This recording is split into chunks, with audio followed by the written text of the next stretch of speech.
The movie opens up with a brief information about the First World War, where Serbia suffered a devastating loss. It is mentioned that more than 2/3 of its male population perished during the battle, and the women who survived were left to pick up the pieces and start new lives as best they could. However, this also meant that many small towns were left with few or no men at all. The scene then shifts to a small town named Pokirp, which is filled with beautiful women. There is only a single male representative through the whole town, and that too, he is very old. One day, two sisters, Ognjenka and Boginja, are seen playing around the pond next to the cemetery. Jenka is the responsible sibling, and she suggests that they head home and avoid the cursed pond due to the legend that surrounds it. However, Boginja, being the carefree one, walks towards the pond without a care in the world. According to the legend, their great-grandmother cried by the pond for 7 days and 7 nights when her husband did not return from the war. Her tears made the pond so salty that even sea animals started living in it. After a week of mourning, she swore to toughen her heart like a stone and became the best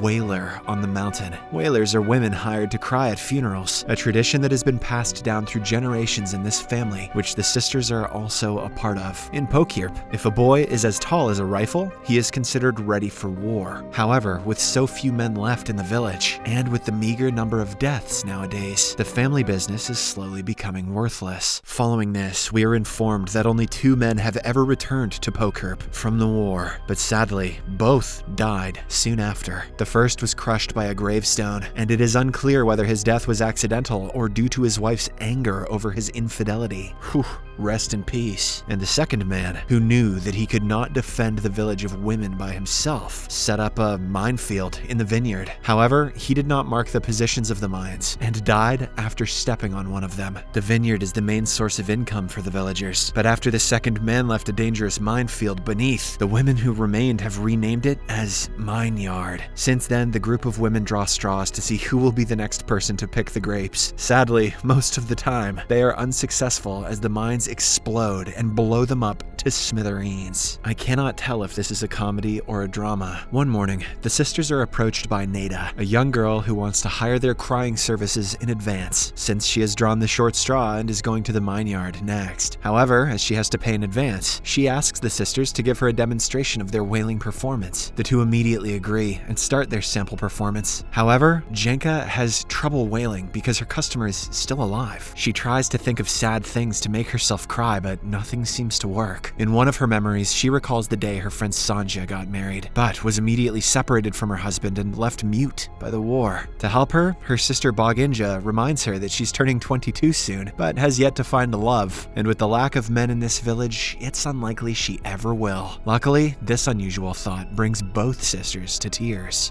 It won't bring me to tears, though. It won't.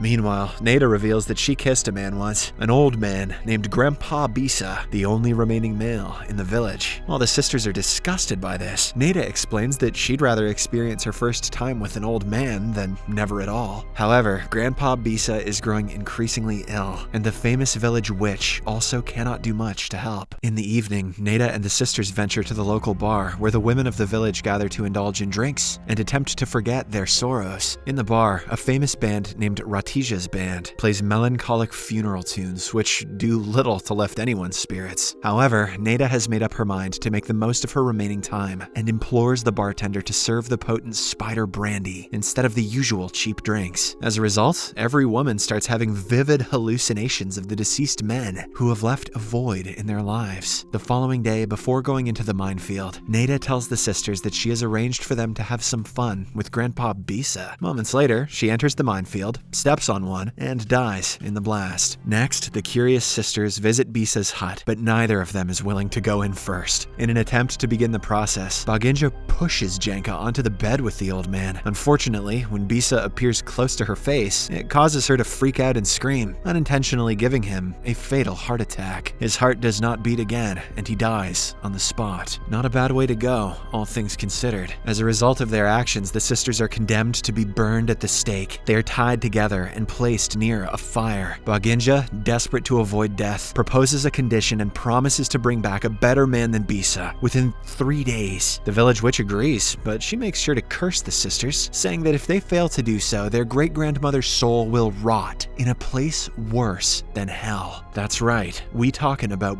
Burger King. In the next scene, the sisters embark on a challenging quest to find a man, but their search proves to be much harder than they expected. On their way, the first man they encounter belongs to a female-only town, where the women fiercely guard him and scare the sisters away. The second man turns out to be a woman disguised as a man, attempting to join the army to help with repopulation. Finally, they arrive at the city, and are surprised to see the men from their hallucinations there. Janka finds herself smitten with Dragol Jub, a daring circus performer known as the Man of Steel, who wows audiences with his cannon launches. As soon as their eyes meet, they feel a spark of attraction, and Drago offers to take Janka on a flying adventure, a stunt he usually reserves for paying customers. In the meantime, Boginja is drawn to Arsa, a charming singer who captivates the hearts of all the girls in the city with his smooth voice. As Janka and Drago soar through the air, their bond grows stronger, but their flight ends in a plunge into a nearby lake. Drago struggles to stay afloat, but Janka rescues him and revives him with mouth-to-mouth resuscitation. Impressed by her courage and quick thinking, Drago offers her a position as his assistant.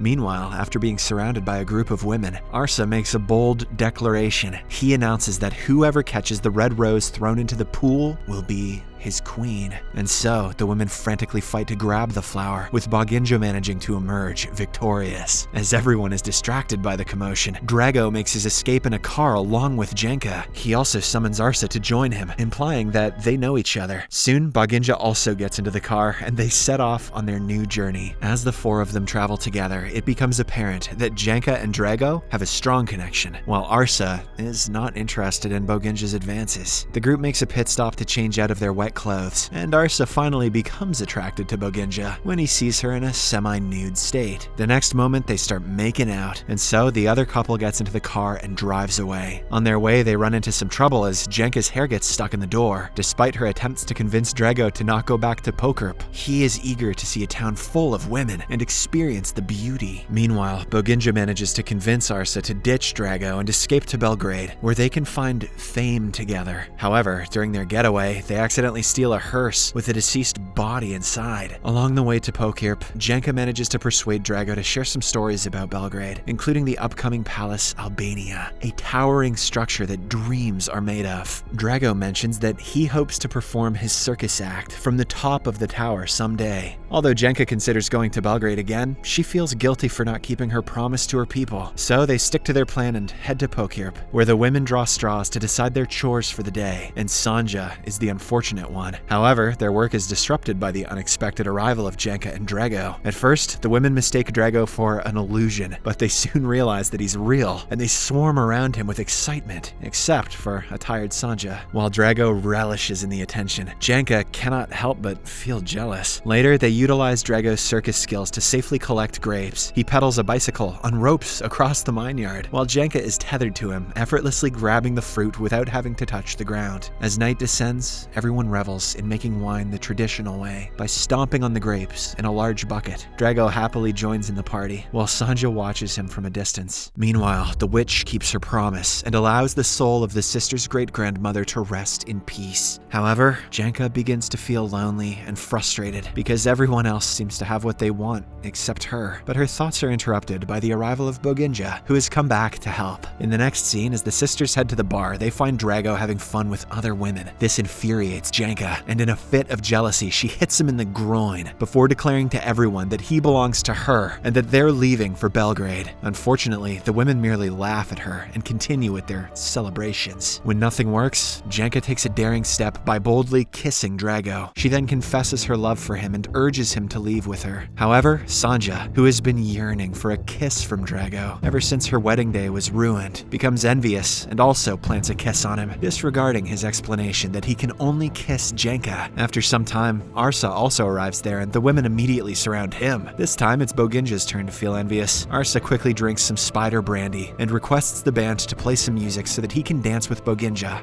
on top of the table. But things turn violent when Ratija also desires to dance with Arsa, leading to a scuffle between her and Boginja, which leaves their feet bleeding from the broken glass. Drago grows weary of the spectacle and flips the table, putting an end to it all. After this, a bitter argument between the men ensues, and the women suggest that the best way to determine who is the better man is through their bedroom skills. Drago agrees, but Jenka hurls a glass at his head, revealing her possessiveness and envy. The following day, Drago wakes up to find Sanja hovering over him, trying to get closer. She confronts him about his macho behavior and reminds him that it's okay to let go of his pride. However, deep down, she knows that Drago is committed to another woman. So, after a bit of consideration, she kisses him one last time and sends him off to be with his true love. Next, as the sisters leave for Belgrade in their car, Drago tries to follow them. However, they angrily ram him with their vehicle for all the problems he's caused as of late. Arsa, on the other hand, tries to escape from the women,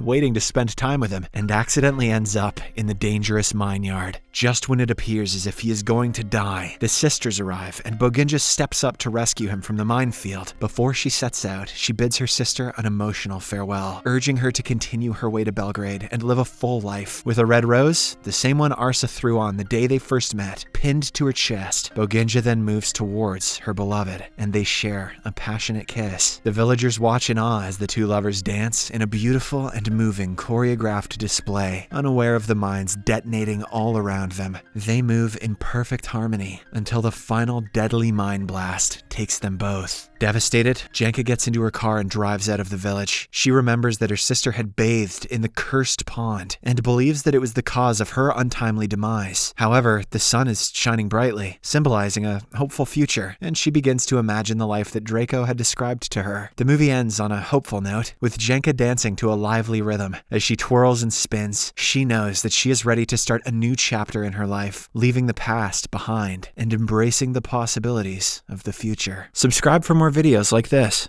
turn on notifications, and leave a like to help the channel out. Thank you for watching.